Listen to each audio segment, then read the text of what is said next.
Hi this is my channel study humanities. इस channel पे मैं ह्यूमैनिटीज़ से रिलेटेड जितने भी वीडियो जितने भी सब्जेक्ट्स होते हैं ह्यूमैनिटीज़ के, we will going to cover those. And यहाँ पे सबसे पहले मैं स्टार्ट कर रही हूँ आपकी लीगल स्टडीज़ का, जो कि क्लास 12th है। क्लास 12th की लीगल स्टडीज़ का चैप्टर 3rd है। ये 3rd का ए पार्ट है। जो 3rd यूनिट है वो बेसिकली पूरी डिपेंडेंट है बिजनेस लॉ पे। बिजनेस लॉ का मतलब हो जाता है कमर्शियल लॉज।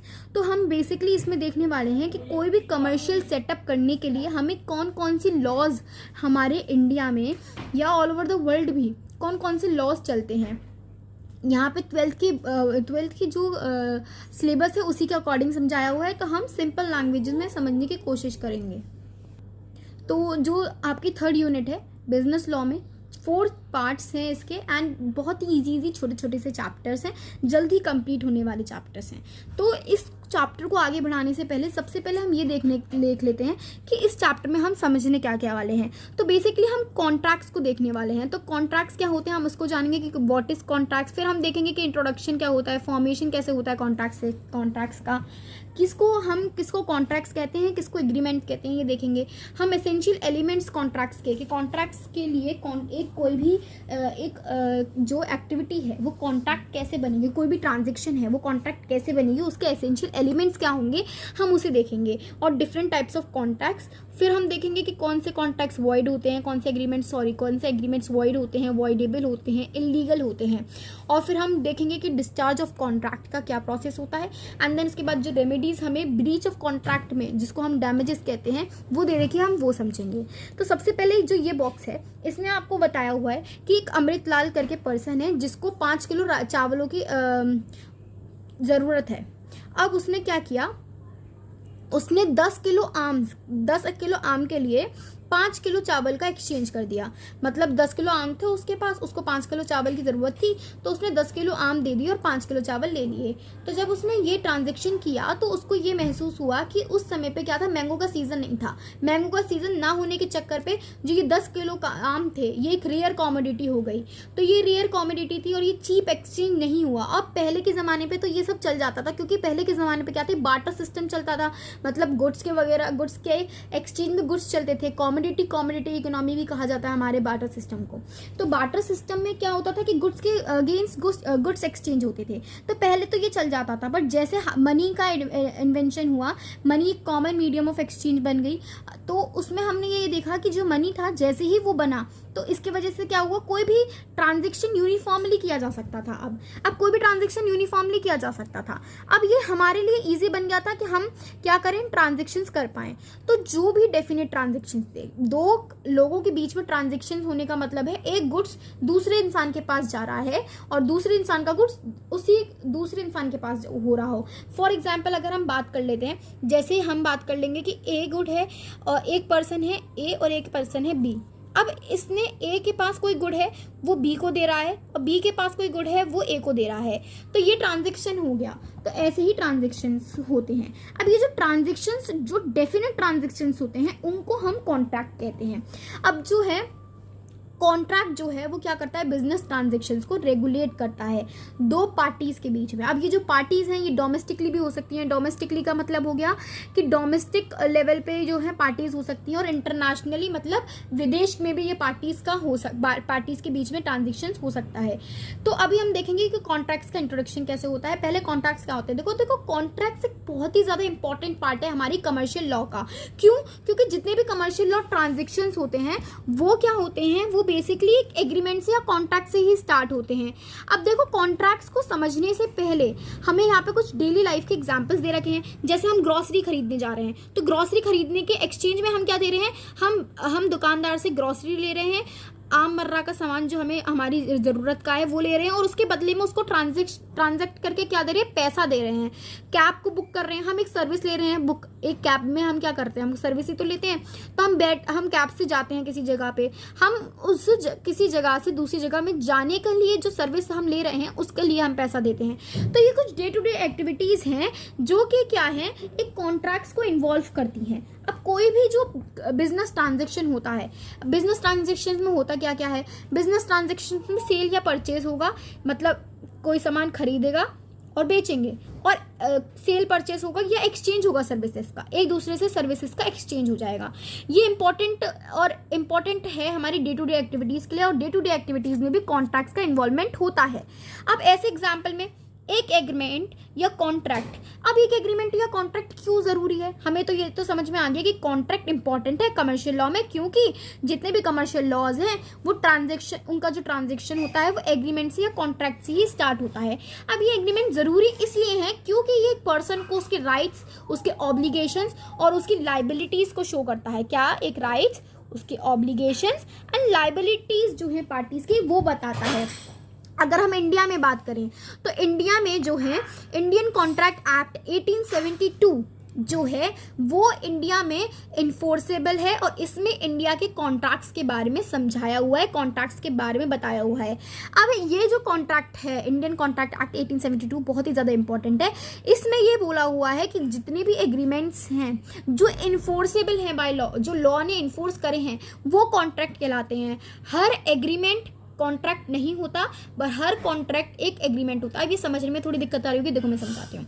अब देखो कोई भी एग्रीमेंट क्या होता है, एग्रीमेंट क्या है, एक व्यक्ति ने कोई प्रपोजल दिया, उसने बोला कि चलो हम एक्सचेंज करेंगे, मैं तुम्हें ये चीज़ दूंगा, तुम उसको मैं तुम्हें ये सर्विस दूंगा, तुम मुझे उसके बदले में पैसा दे देना। अब ये क्या हुआ कि मैंने ये प्रपोज करा, मैंने आपके सामने ये प्रपोजल रखा कि मुझे ये सर्विस देनी है आपको, आप मुझे उसके बदले पैसे देना, और दूसरी पार्टी ने क्या किया, इस प्रपोजल को एक्सेप्ट कर लिया। तो यही एग्रीमेंट होता है कि एक पार्टी क्या कर रही है, ऑफर कर रही है, और दूसरी पार्टी उस ऑफर को एक्सेप्ट कर लेती है। So this is agreement. अब एग्रीमेंट समझ में आ गया। अब हर एग्रीमेंट का कॉन्ट्रैक्ट नहीं होता। अब कॉन्ट्रैक्ट बनने के लिए एग्रीमेंट में कुछ क्राइटेरियाज होते हैं, जैसे competent parties, lawful consideration and lawful object, free consent and not express void by law. अब ये देखो, कोई भी एग्रीमेंट कॉन्ट्रैक्ट जब बन सकता है जब इसमें ये 4 क्राइटेरियाज हों। पहला क्राइटेरिया कि जो 2 पार्टीज हैं जो कॉन्ट्रैक्ट में आ रही हैं, वो जो पार्टीज हैं वो कॉम्पिटेंट होनी चाहिए। ये नहीं है कि आप सड़क पे पड़े भिखारी के साथ कॉन्ट्रैक्ट कर रहे हो कि भाई तू मुझे 1 करोड़ रुपए दियो। अब वो कहाँ से देगा जब वो कॉम्पिटेंट ही नहीं है, उसके अंदर इतनी कॉम्पिटेंसी ही नहीं है कि वो आपको 1 करोड़ रुपए दे।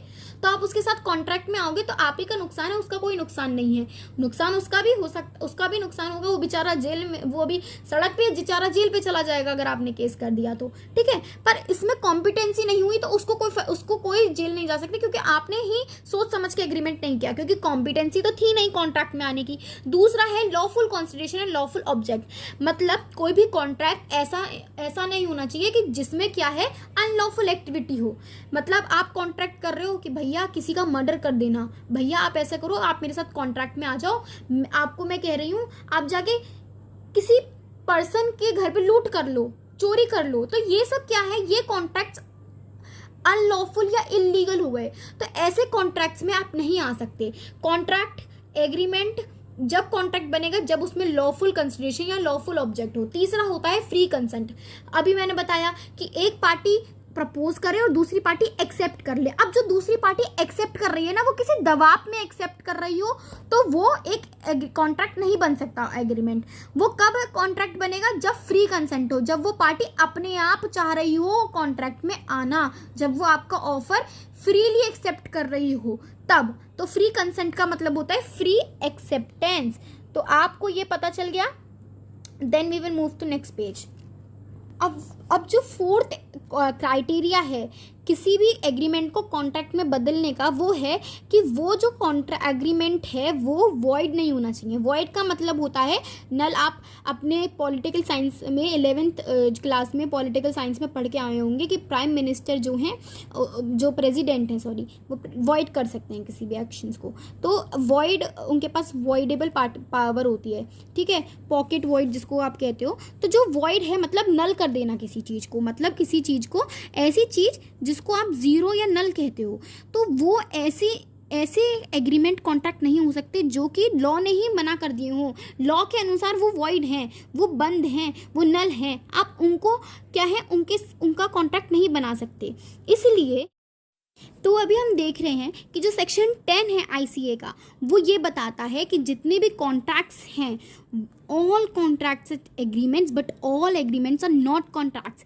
वो बताता है कि जो एग्रीमेंट, जो कॉन्ट्रैक्ट्स हैं, जो एक इन्फोर्सिबल एग्रीमेंट्स होते हैं, मतलब कोई भी इन्फोर्सिबल एग्रीमेंट्स जिसको हम कॉन्ट्रैक्ट कहते हैं, इसका मतलब है कि कॉन्ट्रैक्ट्स तो एग्रीमेंट होंगे भैया, जितने भी कॉन्ट्रैक्ट्स हैं वो एग्रीमेंट हैं, बट हर एग्रीमेंट कॉन्ट्रैक्ट नहीं होगा।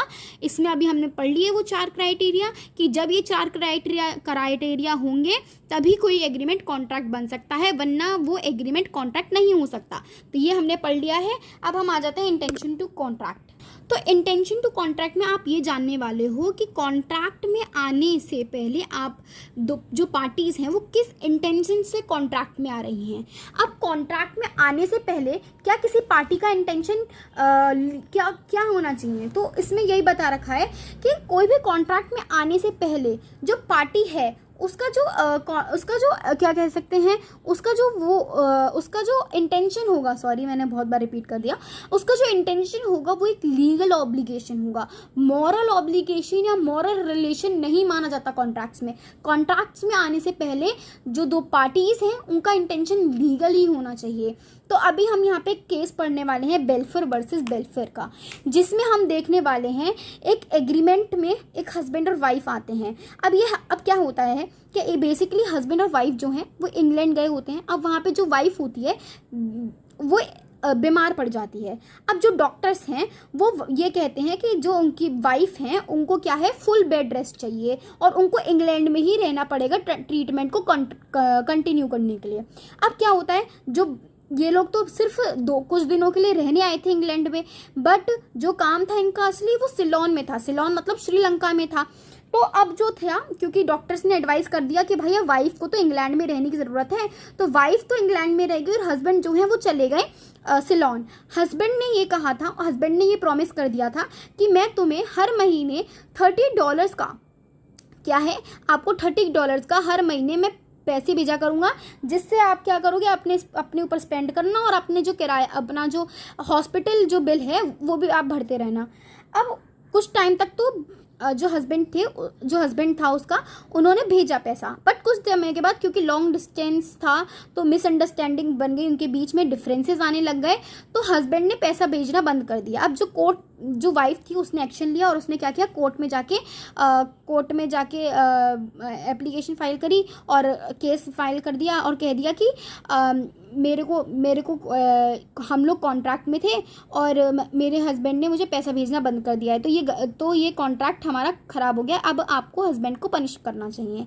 अब इसमें जो डिसीज़न था, इसमें कोर्ट ने ये डिसीज़न दिया कि हस्बैंड जो कॉन्ट्रैक्ट में आया था वाइफ्स के साथ, वो एक लीगल कॉन्ट्रैक्ट नहीं था बल्कि एक मोरल ऑब्लिगेशन थी। मतलब एक हस्बैंड है, उसका वाइफ के प्रति एक मोरल ऑब्लिगेशन था कि वो फुलफिल कर रहा था, बट अब वो फुलफिल नहीं करना चाहता, तो ये कोई भी कॉन्ट्रैक्ट का डैमेज नहीं हुआ, ये भी उसने कोई कॉन्ट्रैक्ट का ख़राब तो नहीं किया, क्योंकि वो कॉन्ट्रैक्ट में थे ही नहीं कभी, क्योंकि उनका इंटेंशन क्या था, मोरल ऑब्लिगेशन था।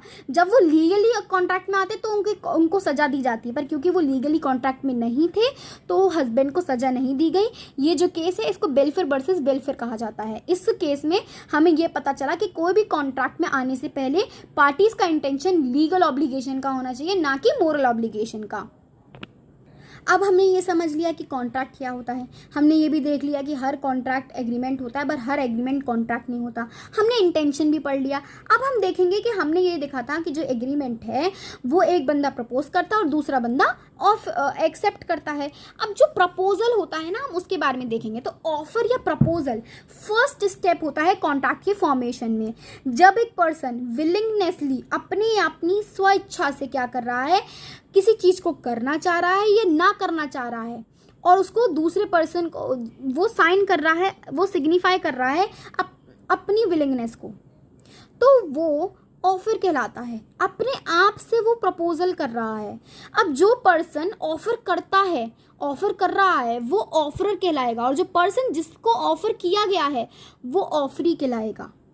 जिसने जो प्रपोजल है वो ऑफर किया तो वो प्रपोजल या ऑफर किया तो वो ऑफरर है, और जिसको ये प्रपोजल ऑफर करवाया गया, जो एक्सेप्ट करेगा बेसिकली, वो ऑफरी होगा। अब ये क्या है, यहाँ पे ऑफर इस इंटेंशन में होना चाहिए कि लीगल रिलेशन हो। अब यह मैंने पढ़ा था कि इंटेंशन क्या होना चाहिए, लीगल होना चाहिए। अब जो कंसेंट है ऑफर पे जो दिया जाएगा उसको एक्सेप्टेंस कहते हैं।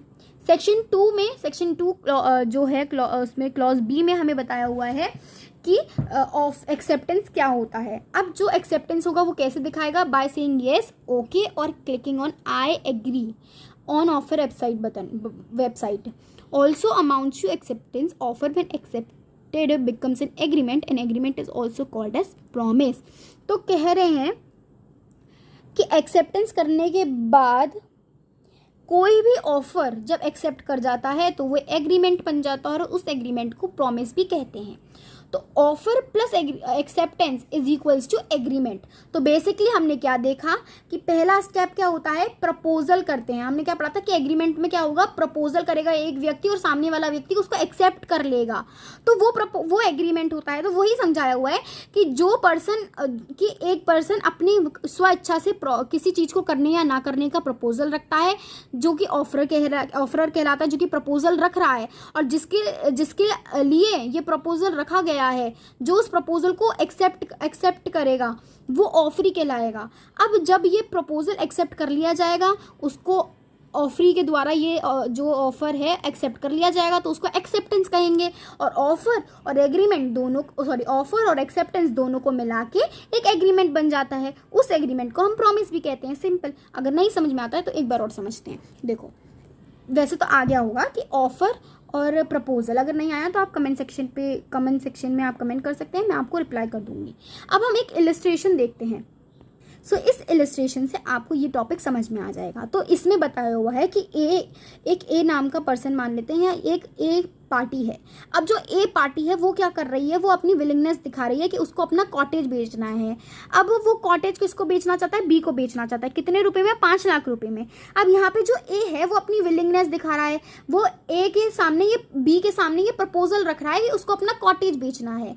अब जो ए है, क्योंकि वो प्रपोजल रख रहा है तो वो एक ऑफरर हो गया, और बी इस प्रपोजल को एक्सेप्ट करेगा तो वो ऑफरी हो गया, क्योंकि बी के लिए प्रपोजल रखा गया है।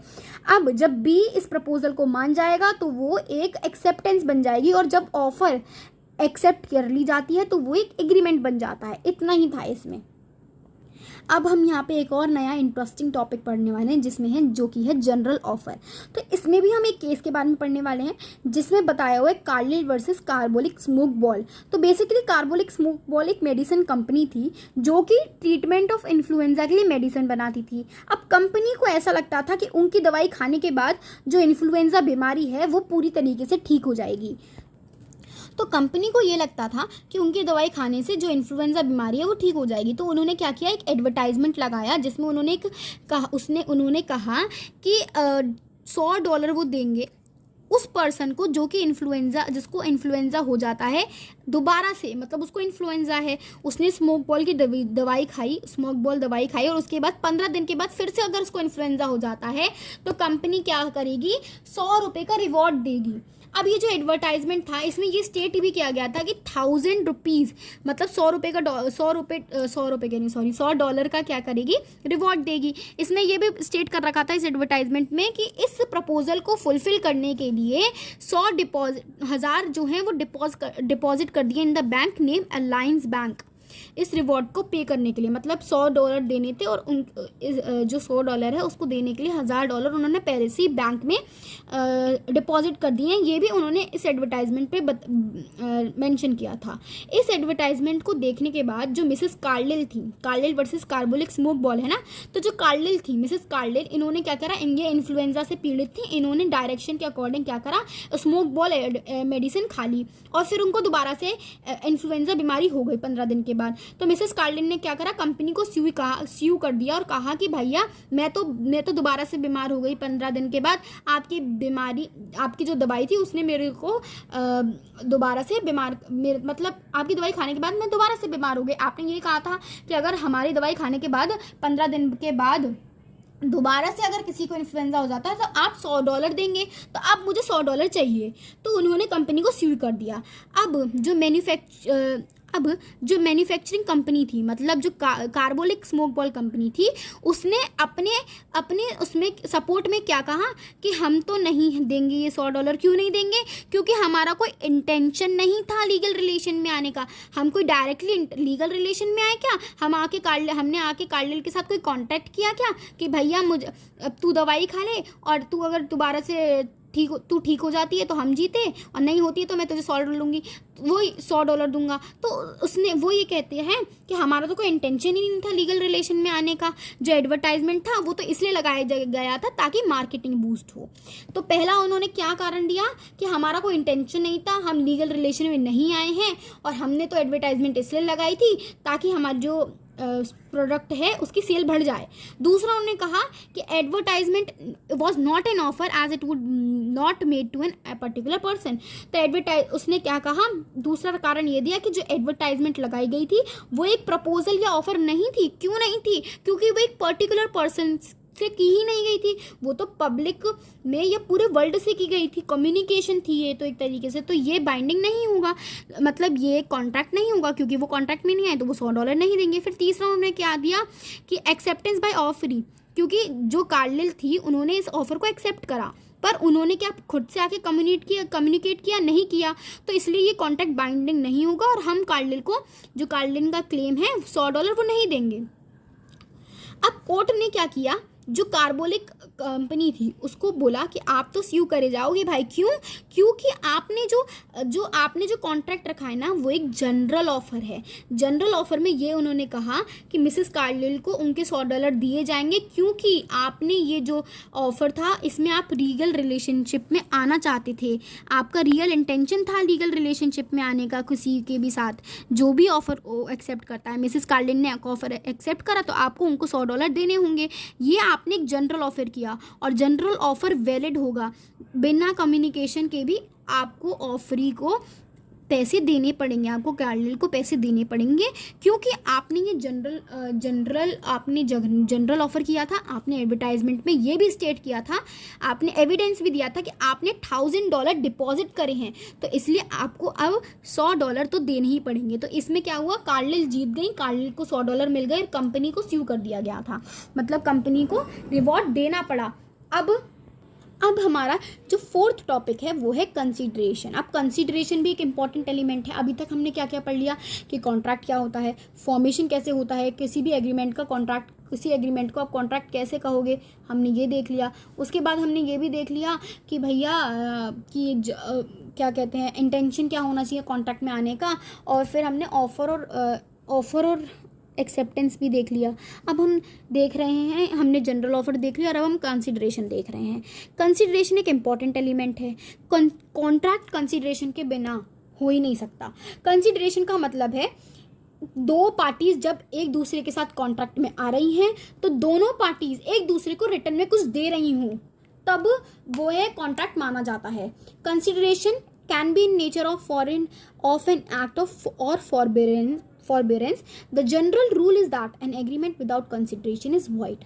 तो इसमें बोलते हैं कंसिडरेशन का मतलब है कि दो पार्टीज एग्रीमेंट में आ रही हैं, दोनों पार्टीज को एक दूसरे को रिटर्न में कुछ देना ही होगा, तभी वो कॉन्ट्रैक्ट में आ सकती हैं। ट्रांजेक्शन्स में क्या होता है, बिजनेस ट्रांजेक्शन्स में होता क्या है, जैसे हम एग्जांपल लेते हैं, हम ग्रॉसरी खरीदने जा रहे हैं, तो हम ग्रॉसरी खरीदते हैं और उसके बदले में जो है हम पैसा देते हैं, तो दोनों पार्टीज एक दूसरे से क्या कर रही हैं, दोनों पार्टीज क्या कर रही हैं, एक दूसरे से कुछ ना कुछ ले रही हैं। तो क्योंकि वो एक दूसरे से कुछ ना कुछ ले रही हैं तो वो एक कॉन्ट्रैक्ट माना जाता है। तो कंसीडरेशन का मतलब है कुछ ना कुछ एक दूसरे को रिटर्न देना, समथिंग इन रिटर्न, ठीक है, कुछ ना कुछ मिलना चाहिए ऑफर के लिए। अब कोई भी कॉन्ट्रैक्ट कंसीडरेशन के बिना, कोई भी एग्रीमेंट कंसीडरेशन के बिना वॉइड होता है और वो इन्फोर्सेबल नहीं होता है। मतलब कोई भी एग्रीमेंट है जहाँ पे क्या हो रहा है, कोई भी कंसीडरेशन नहीं है तो वो कॉन्ट्रैक्ट नहीं कहलाई जाएगी, क्योंकि इस केस में एक पार्टी को कुछ मिल रहा है और दूसरी को कुछ नहीं मिल रहा, तो इसलिए वो एक कॉन्ट्रैक्ट नहीं कहलाई जाएगी।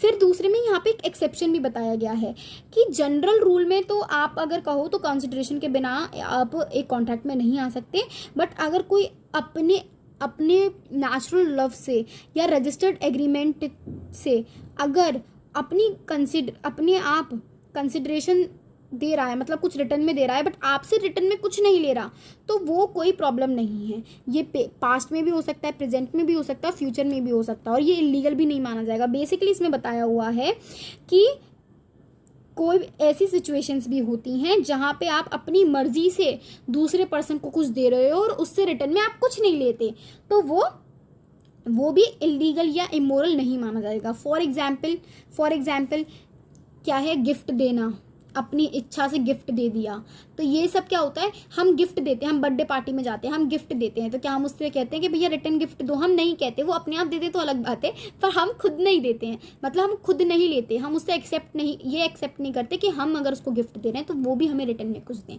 तो ये क्या होता है, ये एक्सेप्शन होता है ऑफ कंसिडरेशन। कंसिडरेशन का मतलब कुछ चीज़ रिटर्न में आना चाहिए कुछ ना कुछ। अब इलस्ट्रेशन देख लेते हैं। इलस्ट्रेशन ए ऑफर करता है कि वो 50,000 में अपनी कार बेचेगा बी को, बी इस ऑफर को एक्सेप्ट कर लेता है।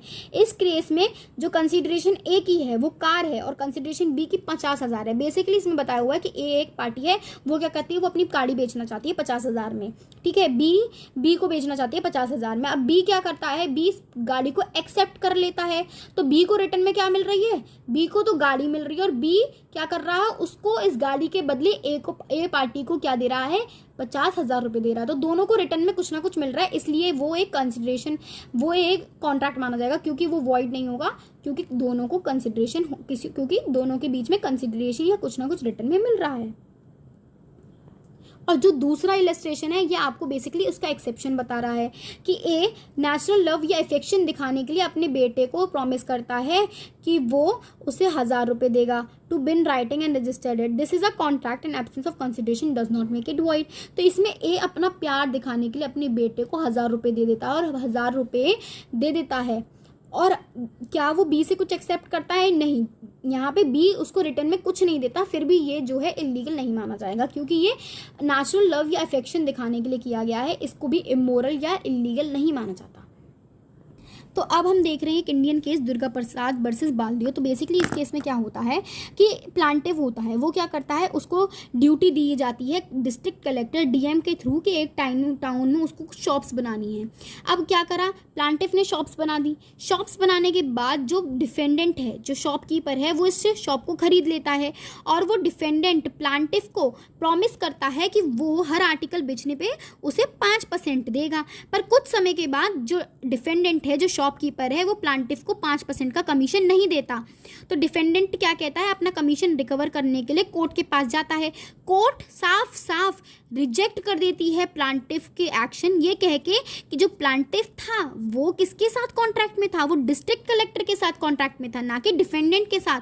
तो डिफेंडेंट का कोई मोरल वो नहीं है कि वो प्लांटिव को पैसे दे, कमीशन दे, क्योंकि वो तो एक दूसरे के साथ कॉन्ट्रैक्ट में थे ही नहीं कभी। तो बेसिकली इसमें यही है, इतना ही था। अब हम देखते हैं कैपेसिटी टू कॉन्ट्रैक्ट। अब section 10 of ICA Indian contract act में ये बताते हैं कि ये जो लोग बताए हुए हैं ये डिस्क्वालीफाइड हैं या इनके अंदर कैपेसिटी नहीं है कॉन्ट्रैक्ट में आने की। पहला कौन है, माइनर। माइनर कौन होता है, जो 18 साल से कम की एज का होगा वो माइनर कहलाएगा। तो कोई भी माइनर कॉन्ट्रैक्ट में नहीं आ सकता। पर्सन विथ अनसाउंड माइंड, जिसका माइंड प्रॉपरली नहीं है, जो पागल है, या हम ऐसे कह सकते हैं अनसाउंड माइंड का पर्सन भी कॉन्ट्रैक्ट में नहीं आ सकता। पर्सन जिसको लॉ ने ही डिस्क्वालीफाई कर दिया हो वो भी कॉन्ट्रैक्ट में नहीं आ सकता। अब who is minor under Indian law, तो मेजॉरिटी एक्ट जो है, इंडियन मेजॉरिटी एक्ट जो है वो डिफाइन करता है कि उसमें हमें एज ऑफ मेजॉरिटी बता रखी है कि एज ऑफ मेजॉरिटी क्या होती है, 18 साल से 18 साल से अबव। और बताया हुआ है कि माइनर कौन होगा, माइनर 18 साल से कम की एज वाला होगा और मेजर क्या होगा, 18 साल से ऊपर की एज वाला होगा। तो यहाँ पे हमें ये दे रखा है। उसके बाद हम अब आ जाते हैं कंसेंट में। अब कंसेंट जो है वो सेक्शन 13 में वॉइडेबल कॉन्ट्रैक्ट डिक्लेयर करा हुआ है। कंसेंट का मतलब अभी मैंने बताया था, कंसेंट का मतलब है एक्सेप्टेंस। वो पार्टी कैसे तो अब हम देख रहे हैं कंसेंट। तो कंसेंट हमने पहले पढ़ लिया था, एक्सेप्टेंस ही कंसेंट होता है। अब सेक्शन 13 में ये बता रखा है कि कंसेंट क्या है, वॉइडेबल कॉन्ट्रैक्ट है। वॉइडेबल कॉन्ट्रैक्ट मतलब कुछ समय के लिए वो वॉइड होता है, पहले वैलिड होगा फिर बाद में जाके वो वॉइड हो जाता है, तो वो वॉइडेबल कॉन्ट्रैक्ट होता है। मतलब स्टार्टिंग में वो वैलिड है, फिर बाद में जब पता चलता है कि उसमें कंसेंट नहीं है तो वॉइडेबल हो जाता है। पहले वैलिड फिर बाद में वॉइड डिक्लेयर हो जाता है। तो जब दो पर्सन किसी सेम चीज़ पे एग्री करते हैं तो उसको कंसेंट कहते हैं। दो चीज़ पे एग्री करना, दो चीज़ पे एक्सेप्ट करना, तो उसको कंसेंट कहेंगे। सेक्शन 13 कहता है कि कंसेंट क्या है, वो फ्री होना चाहिए, कोएरिशन दबाव के अंदर नहीं, किसी के। तो जो कंसेंट है वो किसी के दबाव में, किसी के इन्फ्लुएंस में आके, या गलत समझने से, या किसी गलत तरीके से मतलब दिखा दिया कि जो कॉन्टैक्ट है वो सही है, फिर बाद में उसमें कुछ चेंजेस कर दिए, तो ऐसा भी नहीं करना। उसके बाद तो ये देख लिया, फ्रॉड या मिस्टेक से भी हम किसी को कंसेंट नहीं दिला सकते। दो चीज़ों पे जब पर्सन एग्रीमेंट कर रहे हैं, दो चीज़ों पे एग्री कर रहे हैं, तो वो बिना coercion, undue influence, misrepresentation, fraud या मिस्टेक के बिना होना चाहिए। अगर इनके साथ है तो वो वॉइडेबल बन जाता है। मतलब पहले तो वो वैलिड होगा, पर अगर इन पांचों एलिमेंट में से किसी एक का भी होना हुआ तो ये वॉइडेबल हो जाता है। एक इलस्ट्रेशन है, फटाफट से ये देख लेते हैं। तो ए क्या करता है, बिल को, जो ए पार्टी जो है वो बी को डराती है कि अगर वो अपना घर ए को नहीं बेचता तो वो उसको मार देगा। तो बी डर में आके कॉन्ट्रैक्ट को साइन कर देता है और जो ए पार्टी है उसको घर बेच देता है। पर यहाँ पे जो कंसेंट है ना बी का, वो फ्री नहीं है। क्यों? दबाव में आके, कोएरिशन में आके उसने साइन कर दिया, डर में आके कि उसको मार दिया जाएगा, तो उसने डर में आके ये साइन किया, तो वो फ्री नहीं था उसका कंसेंट। तो इसलिए जो यहाँ पे कंसेंट है वो वॉइडेबल हो जाएगा, क्योंकि वो यहाँ पे कंसेंट फ्री नहीं था। अब यहाँ पे है हमारा टाइप्स ऑफ कॉन्ट्रैक्ट की। कॉन्ट्रैक्ट्स कितने तरीके के होते हैं? सो पहला होता है वैलिड, दूसरा होता है वॉइड, तीसरा होता है वॉइडेबल, चौथा होता है इलीगल, पांचवा होता है हमारा अनइन्फोर्सेबल कॉन्ट्रैक्ट। तो वैलिड कॉन्ट्रैक्ट तो बेसिकली हमें समझ में आ गया। वैलिड कॉन्ट्रैक्ट मतलब जिसमें लॉफुल ऑब्जेक्ट्स यूज़ किए गए हैं, जिसमें कंसेंट फ्री है, जिसमें कंसिडरेशन दिया जा रहा है, जो कि पूरे अच्छे तरीके से लॉ के अंडर ही है, तो वो क्या हो गया? वैलिड कॉन्ट्रैक्ट हो गया। वॉइड कॉन्ट्रैक्ट जो कि लॉ के अनुसार ही, लॉ ने शुरुआत से ही उसे वॉइड दिया है, मतलब लॉ का ये कहना था कि ये कॉन्ट्रैक्ट वॉइड है, ये कॉन्ट्रैक्ट इलीगल तो नहीं कहेंगे बट ये कॉन्ट्रैक्ट सही नहीं है। वॉइडेबल कॉन्ट्रैक्ट अभी पढ़ा कि पहले से वैलिड नहीं थे, पहले क्या थे? पहले वैलिड थे, फिर बाद में जाके वॉइड हो गए, बाद में उनको बोला गया कि ये तो सही नहीं हुआ, तो वो वॉइडेबल कॉन्ट्रैक्ट होते हैं। इलीगल आपको पता ही है कि कोई इलीगल चीज़ों का यूज़ होना या इलीगल एलिमेंट्स आ जाना, लॉ के अंडर ना आना, तो वो अनइन्फोर्सेबल, जो लॉ के अंडर नहीं है, वही बात है। ये दोनों एक ही बात हो गई, ठीक है। अब सबसे पहले हम देख रहे हैं हमारा वॉइड एंड वॉइडेबल कॉन्ट्रैक्ट्स। तो यहाँ पे देखो, तो वॉइड कॉन्ट्रैक्ट क्या होते हैं? ऐसे कॉन्ट्रैक्ट जो कि पहले से वैलिड हैं, पहले से वॉइड हैं, वो लॉ ने ही वॉइड कर रखे हैं। फिर होते हैं वॉइडेबल कॉन्ट्रैक्ट जो पहले तो वैलिड थे, बाद में वॉइड हो गए। अब सबसे पहला बेसिस ऑफ डिफरेंस, फिर void contract, voidable contract.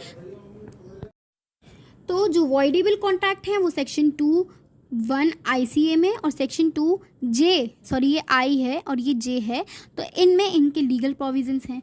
Meaning क्या है वॉइड कॉन्ट्रैक्ट का? A contract which cease to be enforceable by law becomes void when it ceases to be enforceable. तो एक ऐसा कॉन्ट्रैक्ट जो कि लॉ में जब इन्फोर्स कराया गया तो लॉ ने उसको क्या कर दिया? अनइन्फोर्सेबल या वॉइड कर दिया, ठीक है, तो वो वॉइड हो जाता है। A contract which ceased to be enforceable by law became void when it ceases to be enforceable। जब उसको इम्प्लीमेंट या इन्फोर्स करने की बारी आती है उस समय उसको वॉइड डिक्लेयर कर दिया जाता है, तो वो वॉइड कॉन्ट्रैक्ट होता है। Voidable contract, it is a contract which may either be affirmed और rejected at the option of one of the parties to the contract on ground of coercion, undue influence, fraud और misinterpretation. अभी हम consent में पढ़ के आए कि वो एक वॉइडेबल कॉन्ट्रैक्ट होते हैं। क्यों? क्योंकि एक पार्टी के रिजेक्ट करने पे, एक ऑप्शन के रिजेक्ट करने पे जो कॉन्ट्रैक्ट है वो पहले वैलिड था बट बाद में किसी पार्टी ने रिजेक्ट कर दिया तो वो क्या हो गया, वो वॉइडेबल कॉन्ट्रैक्ट हो गया। उसके बाद वॉइड कॉन्ट्रैक्ट, तो वॉइड कॉन्ट्रैक्ट का नेचर बात करें तो it is valid at its inception but later कल्मिनेट्स into a void contract.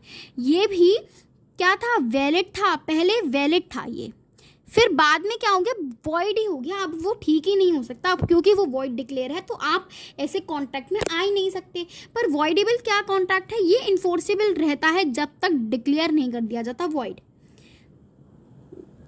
ठीक है, तो अभी हमने यही पढ़ा कि वैलिड था, इसमें भी हमने ये पढ़ा कि ये वैलिड था, ये इन्फोर्सेबल रहेगा पर ये इन्फोर्सेबल नहीं रहेगा। ठीक है, अब क्लेम फॉर डैमेजेस, तो क्लेम फॉर डैमेजेस की बात करें तो it is allowed only to extend to restore any benefit receive by the party. तो यहाँ पे अगर हम डैमेजेस की बात करें तो डैमेजेस को कैसे हम ठीक कर सकते हैं, बाय रिस्टोरिंग। तो इससे तो जो ऐसे कॉन्ट्रैक्ट होते हैं इनको रिस्टोर किया जा सकता है, कोई भी बेनिफिट पार्टी को मिलेगा to restore any benefit received by the party on the grounds of equity. Equity के ग्राउंड्स पे वो कोई भी बेनिफिट्स को रिस्टोर करा जा सकता है, दोबारा से अपनी पोजीशन पे आ सकता है। यहाँ पे जो इंजर्ड है वो उसके पास एक्शन, उसके पास राइट होता है अपनी जो उसको डैमेजेस हुए हैं उसके लिए एक्शन वो इनिशिएट कर सकता है। वैलिडिटी, तो validity a contract when turns void can not therefore after became valid, मतलब एक बार अगर वॉइड डिक्लेयर हो गया उसके बाद वो वैलिड नहीं कहा जा सकता है, मतलब वो कॉन्ट्रैक्ट माना ही नहीं जाएगा। वॉइडेबल कॉन्ट्रैक्ट में may become valid upon lapse of times, affirmation, ratification, waiver of right, acquiescence of party whose consent was not free।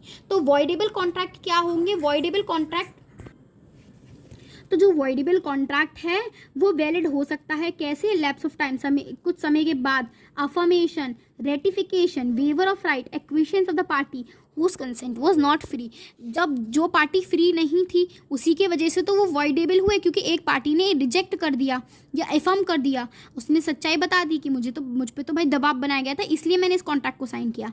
अब बाद में पार्टी में सूझबूझ हो गई, दोनों पार्टी ने रेटिफाई कर लिया मामला, कोई दबाव नहीं रहा, तो ये दोबारा से वैलिड या दोबारा से इन्फोर्स किया जा सकता है। तो ये हो गया हमारा वॉइड एंड वॉइडेबल कॉन्ट्रैक्ट के बीच में डिफरेंस। अब यहाँ पे एक और कॉन्ट्रैक्ट्स की बात की गई है, कॉन्टीजेंट कॉन्ट्रैक्ट्स, वेजरिंग कॉन्ट्रैक्ट्स। अब इसको देख लेते हैं। तो बेसिकली कॉन्टीजेंट कॉन्ट्रैक्ट्स जो हैं उनका जो लीगल प्रोविज़न है वो 31 ऑफ IC सेक्शन में बताया गया है, और वेजरिंग कॉन्ट्रैक्ट्स का, वेजरिंग एग्रीमेंट्स हैं, ये कॉन्ट्रैक्ट्स ही नहीं है। क्योंकि कॉन्ट्रैक्ट्स इसलिए नहीं है क्योंकि इनकी इन्फोर्सेबिलिटी उतनी, ये लॉ के द्वारा इन्फोर्स नहीं किए जाते हैं। तो बेसिकली इसका कोई ICA में कोई भी डेफिनेशन नहीं दिया गया है, क्योंकि ये कॉन्ट्रैक्ट्स नहीं है, ये एग्रीमेंट्स हैं। मीनिंग क्या है, contingent contract is a contract to do और not do something depending upon the happening और non happening of a future event. किसी चीज़ के होने या ना होने में, फ्यूचर में कोई चीज़ होगी या ना होगी, उसके ऊपर जो डिपेंडेंट कॉन्ट्रैक्ट होंगे वो कॉन्टीजेंट कॉन्ट्रैक्ट्स होते हैं। अब जो सेक्शन 30 IC है वो डिफाइन तो नहीं करता है, बट ये बताता है, सेक्शन 30 ऑफ IC ये डिक्लेयर करता है कि जो वेजिंग एग्रीमेंट्स हैं दे आर वॉइड, वो वॉइड माने जाते हैं वेजरिंग कॉन्ट्रैक्ट्स। अब वेजरिंग कॉन्ट्रैक्ट्स में क्या होता है, जो पार्टीज़ हैं उनका अपोजिट व्यू है किसी चीज़ के ऊपर, एक सर्टेन इवेंट के व्यू के ऊपर दोनों का अपोजिट व्यू है, दोनों पार्टीज़ की इक्वल चांसेस हैं जीतने की और हारने की, और there is no other interest of the party in the agreement except for winning और लूजिंग इट। तो कोई भी पार्टीज़ का कोई इंटरेस्ट नहीं होता है, या तो हारेगी पार्टी या जीतेगी पार्टी, इतना ही होता है। तो डिफरेंट हमने मीनिंग्स देख ली।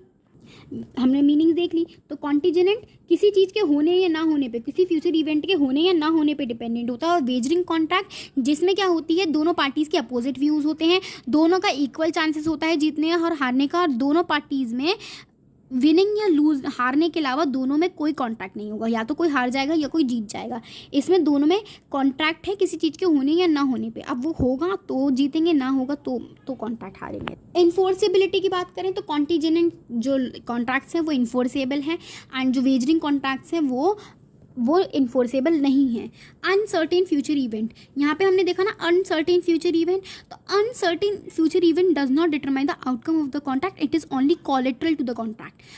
किसी फ्यूचर में कोई चीज़ होगी तो वो आउटकम नहीं बता रहा है, ये सिर्फ कोलेटरल के तरह काम करता है। The uncertain future event decides who wins the wager. Uncertain future किस दोनों में से कोई भी जीत सकता है। अब ये क्या है, अगर जीत गया तो उसको तो वो तो जीत जाएगा। यहाँ पे कोलेटरल होगा, दोनों के बीच में कोलेटरल मतलब दोनों में कोई ना कोई ट्रेड होगी उसके पास। रेसिप्रोकल प्रॉमिस, यहाँ पे रेसिप्रोकल प्रॉमिस हो भी सकता है, नहीं भी हो सकता है। ये तो एक बेट होती है, यहाँ पे कोई रेसिप्रोकल प्रॉमिस नहीं होता। मतलब मैं जीत गई तो मैं जीत गई, मैं तुझे रिटर्न में कुछ नहीं दूंगी, क्योंकि ये तो बेट थी भाई। मैंने तो बेट लगाई कि कौन ये चीज़ उठा के ले जाएगा, कौन जीतेगा। क्रिकेट मैच है, क्रिकेट मैच कौन जीतेगा, इंडिया या पाकिस्तान। मैंने कहा इंडिया जीतेगी, इंडिया जीत गई तो ये एक बेट हुई, और मैं जीत गई तो ये वेजरिंग एग्रीमेंट हुआ, ये एक बेट हो गई। एग्जाम्पल हमें दे रखा है, ये आपको इतना समझने की ज़रूरत नहीं है, एग्जाम्पल्स इतने बड़े आपको नहीं लिखने हैं, आप शॉर्ट एग्जाम्पल्स लिख सकते हैं इसमें, ठीक है। अब हम आ जाते हैं इलीगल या अनलॉफुल एग्रीमेंट्स में। तो इलीगल या अनलॉफुल एग्रीमेंट्स हमें सेक्शन 10 ऑफ ICA में बताया हुआ है, ऐसे एग्रीमेंट्स वॉइड होते हैं। सेक्शन 24 ICA में ये डिक्लेयर करा जाता है कि ऐसे एक्शंस एग्रीमेंट्स वॉइड होते हैं। अब क्या होता है, इलीगल कॉन्ट्रैक्ट समझ में ही आ रहा है, नाम से ही समझ में आ रहा है। उसमें ये जो है ऐसे कॉन्ट्रैक्ट जो कि लॉ ने ही प्रोहिबिट कर दिए हैं, लॉ के अंडर में नहीं आते, लॉ की चीज़ों को फॉलो नहीं कर रहे हैं, तो वो इलीगल या अनलॉफुल एग्रीमेंट्स हो गए। अब discharge of contract, discharge of contract में हम ये देख रहे हैं कि कोई भी कॉन्ट्रैक्ट है उसका डिस्चार्ज है वो खत्म कब होगा। तो डिस्चार्ज ऑफ कॉन्ट्रैक्ट इतने तरीकों से किया जा सकता है, ये 5 तरीकों से, ये 6 तरीकों से डिस्चार्ज ऑफ कॉन्ट्रैक्ट हो सकता है। अब ये जो discharge by breach of contract है, इसमें हमें डैमेजेस मिलते हैं, ठीक है। जब कॉन्ट्रैक्ट का ब्रीच होता है, डैमेजेस हमारे फुलफिल होते हैं। अब discharge by performance, discharge of contract का मतलब हो गया कॉन्ट्रैक्ट का एंड होना, खत्म होना। तो डिस्चार्ज बाय परफॉर्मेंस का बेसिकली इतना छोटा सा मतलब है, डिस्चार्ज बाय परफॉर्मेंस मतलब 2 पार्टीज कॉन्ट्रैक्ट में थी, दोनों ने अपना अपना काम फुलफिल कर लिया, अपने प्रोमिसेस फुलफिल कर लिए, तो जो कॉन्ट्रैक्ट होगा वो डिस्चार्ज हो जाएगा, क्योंकि उन्होंने अपनी परफॉर्मेंस जो ड्यूटीज थी वो फुलफिल कर ली। अब दूसरा है डिस्चार्ज बाय एग्रीमेंट और कंसेंट। तो जब पार्टीज हैं, दोनों कॉन्ट्रैक्ट्स में हैं, दोनों में से when parties to the contract do not perform their obligations, जब पार्टीज अपने कॉन्ट्रैक्ट में अपनी जो ऑब्लिगेशंस और अपनी प्रोमिसेस हैं वो अपनी जो प्रोमिसेस हैं और जो अपनी ऑब्लिगेशंस हैं वो फुलफिल नहीं कर रही हैं, सो उसको डिस्चार्ज बाय एग्रीमेंट या कंसेंट कहते हैं। दोनों एक दूसरे की कंसेंट में, दोनों एक दूसरे से एग्रीमेंट कर लेंगे कि हाँ अब हमारा ये वाला कॉन्ट्रैक्ट तो फुलफिल नहीं हुआ, तो कॉन्ट्रैक्ट डिस्चार्ज हो जाएगा, और फिर नए नए तरीक़ों से ये हम अभी देख रहे हैं। तो बेसिकली क्या हो रहा है, दोनों पार्टीज ने अपनी ऑब्लिगेशंस फुलफिल नहीं करी, अब दोनों नई कॉन्ट्रैक्ट बना रहे हैं, नए कॉन्ट्रैक्ट में एग्रीमेंट पे साइन कर रहे हैं। अब जो कॉन्ट्रैक्ट होगा वो डिस्चार्ज किस बेसिस पे होगा, novation, rescission, alteration, merger, waiver and remission. So what is novation? तो नोवेशन का मतलब है न्यू कॉन्ट्रैक्ट बना दिया जाएगा, सब्सटीट्यूट कर दिया जाएगा ओल्ड कॉन्ट्रैक्ट के, क्योंकि ओल्ड कॉन्ट्रैक्ट में वो अपनी ऑब्लिगेशंस फुलफिल नहीं कर पाए, अब एक नया कॉन्ट्रैक्ट बनाया जाएगा। दूसरा है रेसेशन। रेसेशन में क्या होता है, पूरा कॉन्ट्रैक्ट को कैंसिल ना करके कुछ टर्म्स जो कि फुलफिल नहीं कर पाए हैं वो हटा दी जाती हैं। तीसरा होता है remission. Remission acceptance is made to a promise but not the complete term. Acceptance में क्या, रेमिशन में क्या होता है, बेसिकली त्याग कर देना, एक्सेप्ट कर देना, कुछ चीज़ें जो एक्सेप्ट कर ली जाती हैं। पूरे कॉन्ट्रैक्ट को एक्सेप्ट नहीं कर रहे हैं, पूरे कॉन्ट्रैक्ट को नहीं, पर कुछ इसका एग्जाम्पल समझना ज़रूरी है। जैसे ए है, ए ओज ₹5,000। अब ए जो है वो बी के ऊपर 5,000 ओ करता है। अब A pays to B and B accepts 2,000। B क्या कर रहा है, बी के ऊपर सॉरी कह रही हूँ, तो ए क्या कर रहा है, वो बी को 2,000 रुपये दे रहा है और बी उसको एक्सेप्ट भी कर रहा है, पर कितनी देनी थी, वो देनी तो 5,000 थी, दे कितनी रहा है 2,000, पर फुल सेटिस्फेक्शन नहीं हुआ, पूरा डेप्ट नहीं खत्म हुआ, पर पुराने डेप्ट से लेसर फुलफिलमेंट हुई। लेसर फुलफिलमेंट कैसे, 5,000 देने थे पर 2,000 दे दिया, तो बी तो उसमें भी खुश हो गया, वो बी ने ये भी एक्सेप्ट कर लिया, तो यही रेमिशन है। मर्जर क्या होता है, certain terms of a contract और all the terms of a contract are merge into another contract with the consent of the parties. तो कुछ टर्म्स या पूरा कॉन्ट्रैक्ट मर्ज कर दिया जाए जब दूसरे कॉन्ट्रैक्ट के साथ पार्टीज की कंसेंट में, एक्सेप्टेंस में, तब क्या है वो मर्जर कॉन्ट्रैक्ट कहलाता है। अब है discharge by impossibility of performance. Performance of a contract can become impossible with और without the knowledge of the contract. A contract may later become enforceable under the law due to impossible performance. मतलब contract में डिस्चार्जमेंट आया, दोनों contract and हुआ. क्यों हुआ? क्योंकि एक पार्टी का परफॉर्म कर पाना इम्पॉसिबल था.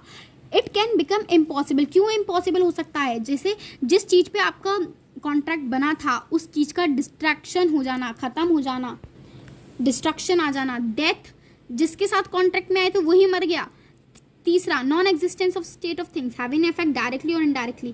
किसी चीज़ का ना होना, आउटब्रेक ऑफ वॉर हो जाना या लॉ में बदलाव आ जाना. अब ये तो इम्पॉसिबल इवेंट्स हो गए जिसमें आप कोई चेंज ही नहीं कर सकते. अब कॉन्ट्रैक्ट वो फुलफिल ही नहीं हो सकता. तो दोनों पार्टीज में डिस्चार्ज, जो कॉन्ट्रैक्ट है वो डिस्चार्ज हुआ क्योंकि पॉसिबल ही नहीं था परफॉर्मेंस को फुलफिल कर पाना. ठीक है, इसका ना मैं जो discharge by impossibility of performance है इसका मैं एग्जांपल खुद दे देती हूँ. एक बहुत ही इजी एग्जांपल है. जैसे क्या एग्जांपल हो सकता है, एक वेडिंग प्लानर है, वो क्या करता है, वो ये प्लान करता है कि शादी, वो वेडिंग प्लानर है, वो क्या करेगा, वेडिंग को प्लान करेगा. पर जिस दिन शादी होनी थी उस दिन क्या हो गया, उस दिन अटैक हो गया. अब अटैक होने की वजह से सब जगहें बंद कर दी गई, शादी की प्लानिंग की भी मना कर दी गई. अब ये एक इम्पॉसिबल इवेंट है, उसकी गलती नहीं है कि ये कॉन्ट्रैक्ट एंड हुआ. ये कॉन्ट्रैक्ट एंड हुआ क्योंकि ये एक इम्पॉसिबल इवेंट था, वो उसको कर ही नहीं सकता था ना फुलफिल. पांचवा है discharge bye lapse of time. Time बहुत ज़्यादा सिग्निफिकेंट होता है. अब time, discharge by lapse of time का मतलब है जिस टाइम पीरियड में कॉन्ट्रैक्ट पूरा होना चाहिए था उसमें नहीं हुआ तो कॉन्ट्रैक्ट डिस्चार्ज हो जाता है और इसमें रेमेडी मिलती है. पांचवा है discharge bye operation of law. ये चौथा था, ये पांचवा है. तो कॉन्ट्रैक्ट डिस्चार्ज हो सकता है बाय ऑपरेशन ऑफ लॉ 4 कारणों से. पहला है डेथ, दूसरा है इंसॉल्वेंसी, तीसरा है मर्जर और अनऑथोराइज एल्ट्रेशन ऑफ एग्रीमेंट्स. पहला है किसी पार्टी, दोनों पार्टीज में से किसी एक का डेथ हो गई है, या हम सॉल्व ही नहीं कर पा रहे, इंसॉल्वेंसी आ गई है, या फिर मर्जर हो गया है एग्रीमेंट. मर्जर मतलब एग्रीमेंट मर्ज हो गए हैं, या unauthorise alteration of the terms of agreement.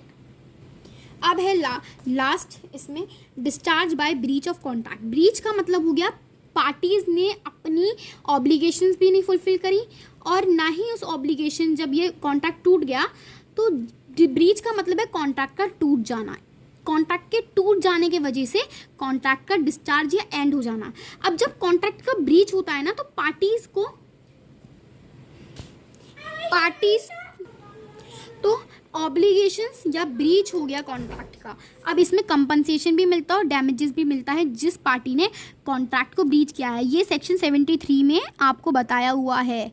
ठीक है, अब हम आ जाते हैं रेमेडीज़ में. तो रेमेडीज़ मतलब रिलीफ मिल जाना. जो डिस्चार्ज हुआ उसके लिए कंपनसेशन या डैमेजेस के थ्रू आपको रिलीफ मिलता है. तो ब्रीच हुआ, ये जो है ना सिर्फ केस ऑफ ब्रीच में ही होता है. जब आपकी कॉन्ट्रैक्ट एंड हुआ ड्यू टू ब्रीच तो ये तभी माना जाता है. अब जो दो कारणों से आप जो है ब्रीच में रेमेडीज पा सकते हो. पहला है डैमेज, दूसरा स्पेसिफिक परफॉर्मेंस. जो डैमेज है वो मोस्ट कॉमनली यूज्ड रेमेडी है और ये इंजर्ड पार्टी के पास अवेलेबल होती है. वो इंजर्ड पार्टी को ये पावर दे देती है कि वो मनी कंपनसेशन, जो उसको लॉस हुआ वो मनी कंपनसेशन के थ्रू अपने लॉस को वो क्या कर लेगा, दोबारा से अपने लॉस को फुलफिल कर लेगा, लॉस को सही कर लेगा. और इंडिया में ये सेक्शन 173 ऑफ ICA में यूज़ किया जाता है. स्पेसिफिक परफॉर्मेंस, जो पर्पस है इस स्पेसिफिक परफॉर्मेंस कॉन्ट्रैक्ट का ये होता है कि is to enforce the right of the parties in event of breach the promise can request the performance specific obligation. मतलब क्या होता है, पहला तो होता है डैमेज. डैमेज में क्या हो गया, उसको मनी ट्रांजेक्शन, मनी कंपनसेशन दे दिया. दूसरे में क्या होता है, कॉन्ट्रैक्ट इन्फोर्स किया. अब कॉन्ट्रैक्ट इन्फोर्स होने के बाद उसका ब्रीच हुआ तो जो प्रॉमिसी है, जिसने क्या किया है, जिसका जो कॉन्ट्रैक्ट है वो ब्रीच हुआ है, जिसने ब्रीच किया है कॉन्ट्रैक्ट, वो जिसने ब्रीच नहीं किया उसको क्या करेगा, स्पेसिफिक परफॉर्मेंस या ऑब्लिगेशंस देगा जो कि जिसने कॉन्ट्रैक्ट ब्रीच नहीं किया है वो मांगेगा, वो रिक्वेस्ट करेगा इस परफॉर्मेंस को करने की. So this is all about your chapter law of contract. ठीक है, अब मैं इस वीडियो को एंड करती हूँ और आई होप कि आपको ये पूरा चैप्टर समझ में आया हो. Thank you so much for watching. Bye.